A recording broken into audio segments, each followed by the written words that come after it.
Juan in Mexico City, another city that I am absolutely in love with. I had no idea what to expect, and we went on those little boats in the canals with people singing, and what a great city full of museums and art. Ah, love it.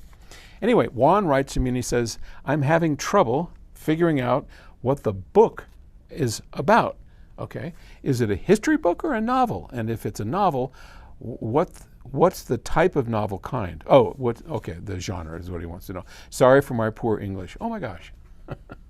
Your English is so much better than my Spanish, of which I know alto, and I can count up to, God, what did we learn? We were in Mexico a while ago, and I had to remember my room number.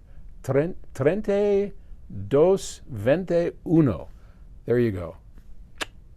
So that's the extent of my knowledge of Spanish. Oh, no, it's a novel. There is a lot of history that the book refers to, and that's a funny way to put that, because that's not actually true. The things like, for instance, in Greenland, they go to this island, Warming Island. I didn't make the island up.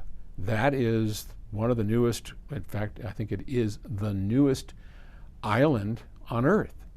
The glacier that covers Greenland is melting because of the climate crisis that we are under. And as it melts, it's uncovering land that has not seen the light of day for 100,000 years. And so Warming Island is where the Aurora Project, book number 1, starts. And that is a historical fact that Warming Island exists. You could probably go there today and be on Earth's newest island. How they drill for ice core samples in Antarctica, the Aurora Basin in Antarctica, all of that's real. The Emians, real. Those were real people. They were just like you and me. They existed.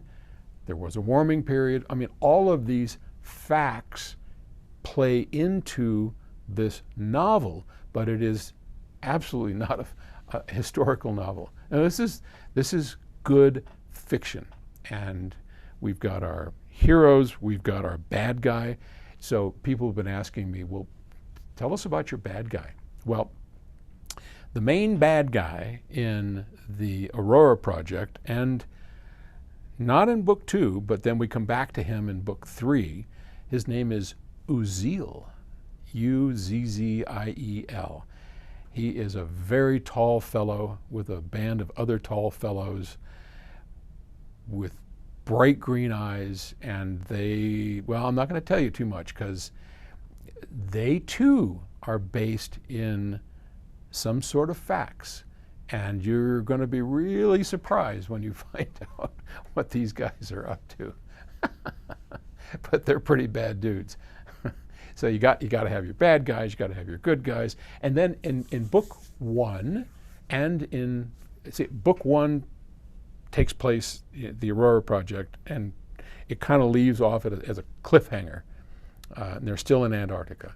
And then book 2 takes us back 100,000 years, and we take a break and we learn all about the Emians and we get to know them as people.